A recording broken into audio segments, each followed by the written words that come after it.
the AGAPE Community Center. Hello, members of the City Council. My name is Michelle Joyce. I am the founder and director of the AGAPE Community Center. I believe that each child is a unique individual who needs a stimulating atmosphere where they can grow and mature emotionally, intellectually, physically, and socially. It is my mission to provide children and their families with a center that meets such needs. I would like to take this time to tell you about an exciting place for children to explore and learn in an environment that is safe, supports risk-taking, and invites a sharing of ideas and knowledge. The first age group that we're going to talk about is infants. Infant activity number 1, tummy time. For this activity, the materials that are needed are a mirror, soft blanket, and a colorful rattle or toy. I will lay the infant on his tummy approximately 12 inches from the toy or the object. This activity will enhance physical development in the area of gross motor.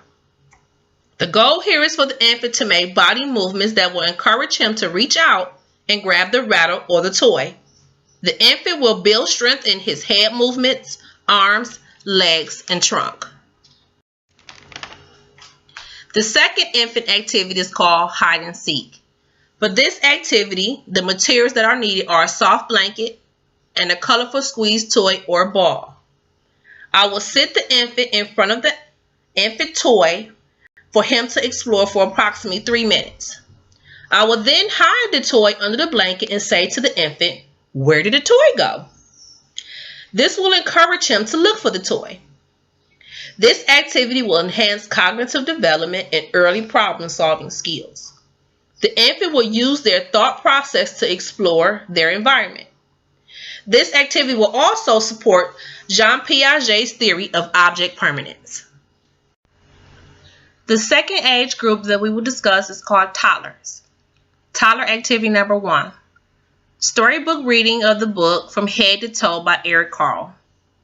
For this activity, I will need a storybook that is called From Head to Toe by Eric Carle and a large carpeted space for the toddlers to move their bodies. To begin this story, I will show the front cover of the storybook and tell the toddlers the title of the book, the author, and the illustrator. I will also inform them that the author is the person who writes the words in our book, and the illustrator is the person who draws the pictures. For this storybook reading activity, I will show the children each page before reading it and encourage a back and forth conversation by asking a variety of questions. For example, what animal do you think we will see in our story? This will help to build vocabulary words and their skills with toddlers.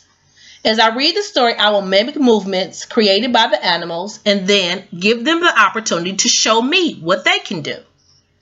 This activity will enhance physical development in the area of gross motor by bending, jumping, kicking, and squatting. Toddler activity number 2, sorting blocks. For this activity, materials are needed are 10 round blocks, 10 square blocks, 1 round container, and 1 square container, or a container with a variety of shapes, with a lid that has the variety of shapes, holes in them for the toddlers to sort and place the shape in the correct spaces. This activity will enhance cognitive development by challenging toddlers to use their thinking skills to formulate a match. They will sort the circle blocks or the square blocks and place them in the correct container. The third age group that we will discuss is called early childhood. Early childhood activity number 1, exploring music and emotions. The materials needed for this activity are the book My Many Colored Days by Dr. Seuss, large white butcher paper, various colors of paint, paintbrushes, and music. This activity will help children to begin identifying the emotions that they may be having inside. Emotions such as happy, sad, or excited. Adding music and art materials will arouse a sense of I connect and express what I feel inside onto paper. For some children, this will introduce a positive outlook for their emotions. Early childhood activity number 2, Pete the Cat, I Love My White Shoes by Eric Litwin. This is a game that we will play with the children.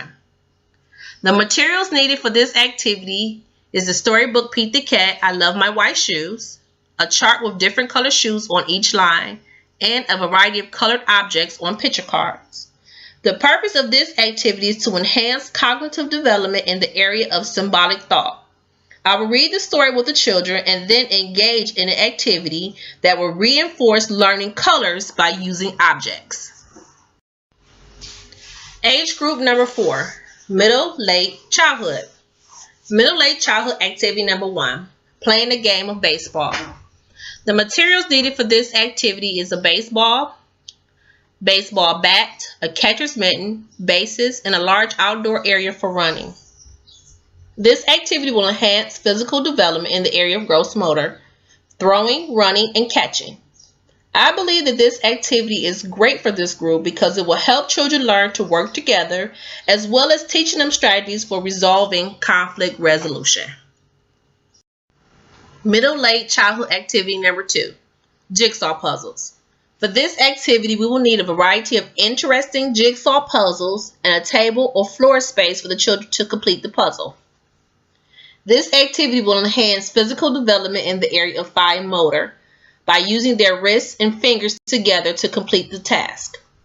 This activity will also build cognitive skills by encouraging children to use their problem-solving skills to complete the puzzle. Age group number 5, adolescents. Adolescents activity number 1, playing a game of soccer.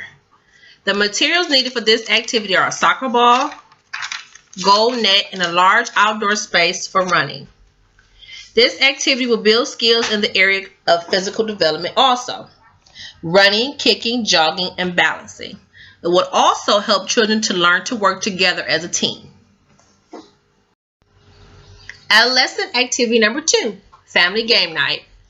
The materials needed are a variety of games such as Connect 4, Uno, Monopoly, Scrabble, Jacks, Battleship, Clue, and Othello. The purpose of this activity is to encourage families and friends from different cultures to come together and begin to form relationships with one another. This event will be held at the community center at least once a month. I would like to thank you, the members of City Council, for allowing me this opportunity to share with you my mission and my plan of action to implement the activities that will help reach the goals that I have set for the children in my care. The AGAPE Community Center will surely be a place for our youth to grow and develop into successful adults. Thank you. Michelle Joyce.